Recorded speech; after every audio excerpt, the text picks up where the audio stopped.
Hello, and welcome to the English with Colin Podcast, a podcast for English language learners. My name's Colin, I'm an English teacher in Tokyo, and if you're looking to improve your English skills and gain more confidence in your ability to communicate in English, you've come to the right place. In these episodes, I'll provide you with short conversations in English that cover a range of topics, from everyday situations to more specialised subjects. These conversations are designed to help you practice your listening skills and pick up new vocabulary and grammar along the way. Regular listening practice is key to improving your English, and I hope this podcast will become a valuable resource for you on your language learning journey. So sit back, relax, and enjoy the conversation. And remember, the more you listen, the more you'll learn.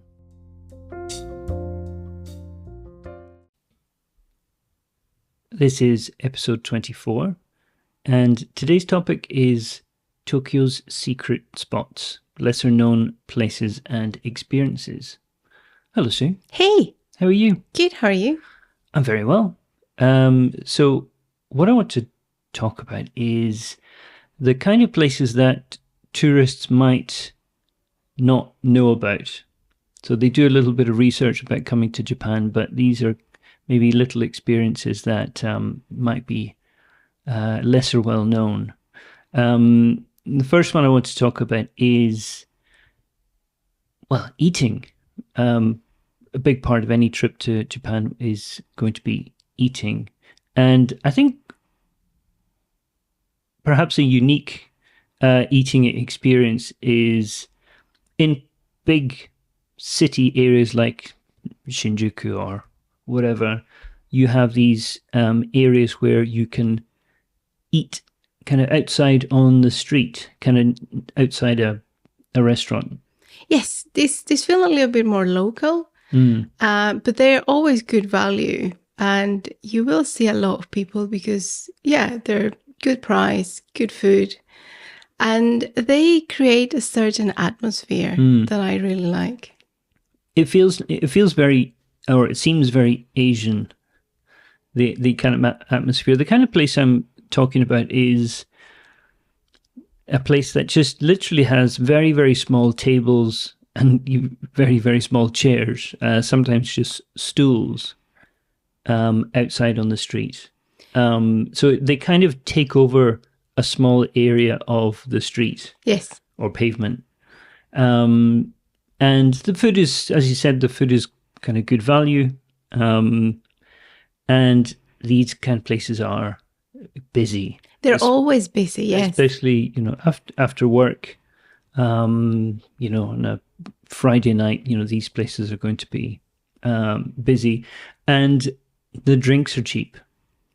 Usually the drinks of beer is very, very cheap. That's where you will find them with a lot of people. These places have a lot of people after work. Yeah.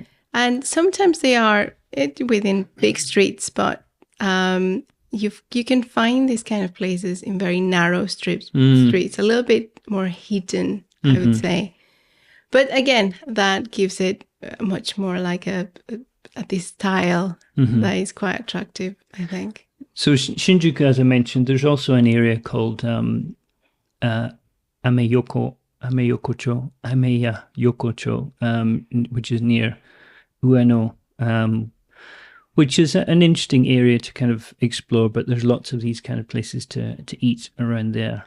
It's like an open market. It's like it's a mix between a market and a street. And it's quite interesting. But yeah, you can find these little places. And as you said, you can still walk through the street, but you can see people eating and bustling around. It's quite interesting, that area. I think it's a good experience to go and see it and perhaps sit and have something. Okay. The next one is an area called Golden Gai in Shinjuku. This is, and it's an area with lots of very, very small bars. And when I say very, very small bars, I mean some of these places, if you stretch your arms out, you can touch both walls or opposite walls in the bar, and there might be space for 3, 4, 5 people to sit in there, and part of the experience is your kind of interactions with the person in the bar, the bar person. And these bars often have very specific themes. It could be a theme related to a certain type of music. There might be a death metal bar, or there might be other bars with different, jazz music or whatever. And yeah, that's kind of a sort of unique kind of experience. It's not very common to see such tiny bars in such close proximity. And yeah, these owners, it's an art, because they are not just tending to the drinks or the food. They're hosts, the real hosts, and they can chat, and they really try for you to have a good time with them. So they're quite attractive in that sense. And yeah, as you said, they do have their themes, and they specialize with something. So it's quite nice. It's nice just to walk through and have a little bit of a look into the different styles and different places. Okay. The next on the list is a little bit controversial. These are what we're calling the Mario Kart tours. And these are tours where you can drive through the streets of Tokyo in a small kind of go-kart. I said controversial because this has been around for many years. And in the past, they used to dress up in costume. People on these tours driving these little go-karts, they would dress up as characters from Mario. Yeah, I think they would lend you the costumes too. So everyone was driving, and it was fun just to watch them go around the city. It made me uncomfortable. It made me uncomfortable, partly because to me it looked dangerous. Because you've got these people who are not used to driving in Tokyo, and driving through the middle of Tokyo, there's a lot going on. There's a lot of traffic where they go through. It's right in the middle of Tokyo. And you don't know the rules of driving. Especially if you've come from a country and you drive on the other side of the street or whatever. So that's kind of one thing. The other thing is these are go-karts. These are kind of like toy kind of go-karts. These are small. They've got enough of an engine to keep up with the pace of the traffic, but they're low. They're really, really low. And if you're driving, you might not see them. So they're kind of seem to be dangerous in that sense. But if you are a huge fan of this series of Nintendo games, then it might be a kind of dream come true to be driving through the streets. But you cannot wear the costumes anymore. There was an issue with Nintendo. I think Nintendo wanted to distance itself. So this is not a Nintendo business. No. They have no part of this. No. It was just somebody with a clever idea. The next thing on the list is the Ghibli Museum. Studio Ghibli is famous throughout the world. I think a lot of people will be familiar with some of the animations. My Neighbor Totoro, or what's the other one? Spirited Away, and some other famous anime. So in Mitaka, in Western Tokyo, they have their own kind of Ghibli museum.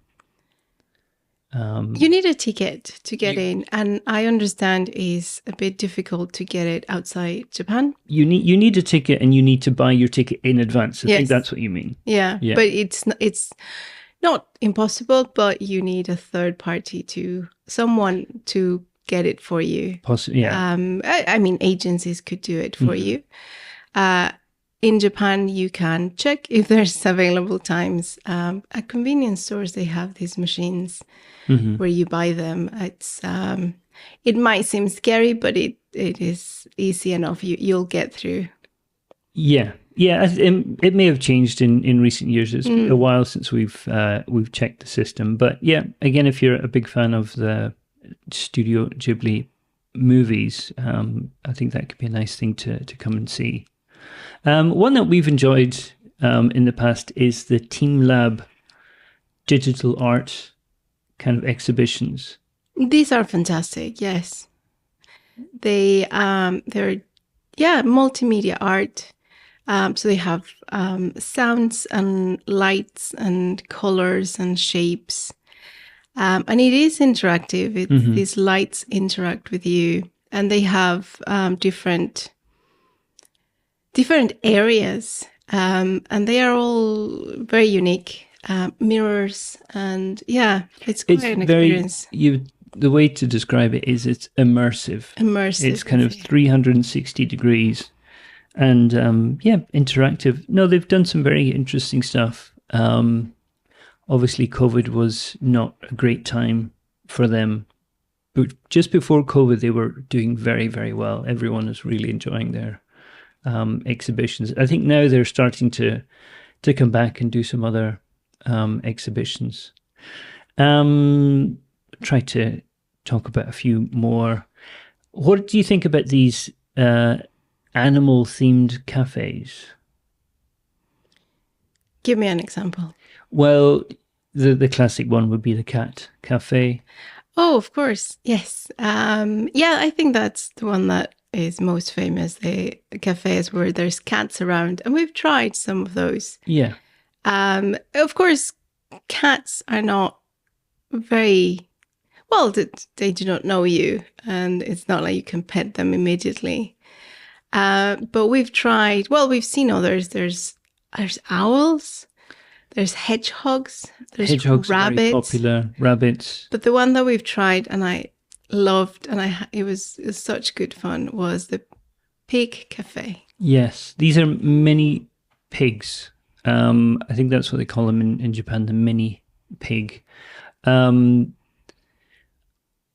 I can't remember what they're called. Are they pot-bellied pigs? I'm not sure. These are tiny, tiny little pigs. And you go in and you kind of sit on the floor and you've got, 15, 20 tiny pigs running around like crazy. They're very cute. I think I went... it was quite cold one day when I went with my sister when she was visiting. And they must have been feeling the cold because one came up and kind of fell asleep on my lap. And then another one came up and fell asleep on my lap. And then at one point, I think I had about eight of these tiny pigs just asleep. Or not asleep, just kind of very cozy on my lap, which was quite bizarre. So that's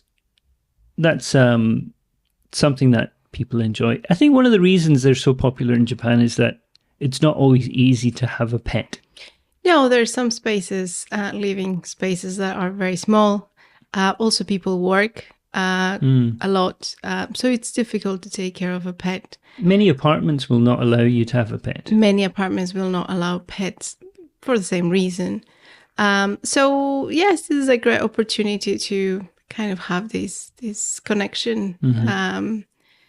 I'd recommend it. The pig cafe was fantastic because the pigs were curious enough to interact with them. They've got a personality. They do. They have different personalities. Yeah, and you can really see it. So I would recommend that. Yeah. Okay. Last couple to mention. One is Akihabara. Now, Akihabara is an area, when I first came to Japan in 2005, Akihabara was probably more famous outside of Japan than, say, Shibuya. Like, Akihabara was really kind of at its peak. It was where all technology was. Yeah, it was like the latest, newest, craziest technology could be found in Akihabara. These days, it's changed completely. Now, I think people go to Akihabara to look for the old technology. It's really strange. So people go to Akihabara to find kind of vintage Nintendo game systems or video games in very, very good condition. So that's a kind of interesting kind of switch that's happened. There are still big electronic shops where you can get the latest stuff, but the vibe, the kind of atmosphere has kind of changed. Also, you've got all the maid cafe, manga, anime stuff is still very famous in Akihabara. But yeah, I'm not a big gamer. I don't play video games. I don't read manga or watch anime. So I don't really understand a lot of this part of the culture, but there could be a place that people would like to visit when they come to Japan. Explore, yeah. Definitely. To explore, yeah, and not worry about understanding everything, but just kind of explore and kind of see what you can see. Exactly. And the last one I want to talk about is going to a sento. What is a sento? A sento, thank you for asking. A sento is a public bath. So people might be familiar with the term onsen, which would be a hot spring, and a hot spring in the sense of a natural hot water, like geothermic kind of hot water. A sento is the water is heated up like a bath, so they use electricity or gas or whatever to heat the water up. And you're more likely to find those in places like Tokyo that don't have a lot of natural hot water. And yeah, many people still use sento today. Again, they might not have a bath in their apartment, or they just want to go to a place that's got a bit more of a comfortable sort of bathing environment. So people would go in the evenings, go down to their sento and kind of relax a little bit before going to bed. So yeah, hotels would have sentos. Yeah, hotels do as well.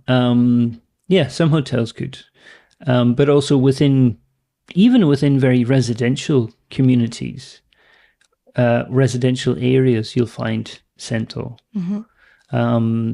So yeah, that's a very interesting kind of experience, especially if you're not going to an onsen town, if you're not going to Hakone, or you're not going to one of these kind of areas that might be more famous for onsen, then yeah, try a sento, a very unique experience, mm-hmm. Something worth trying.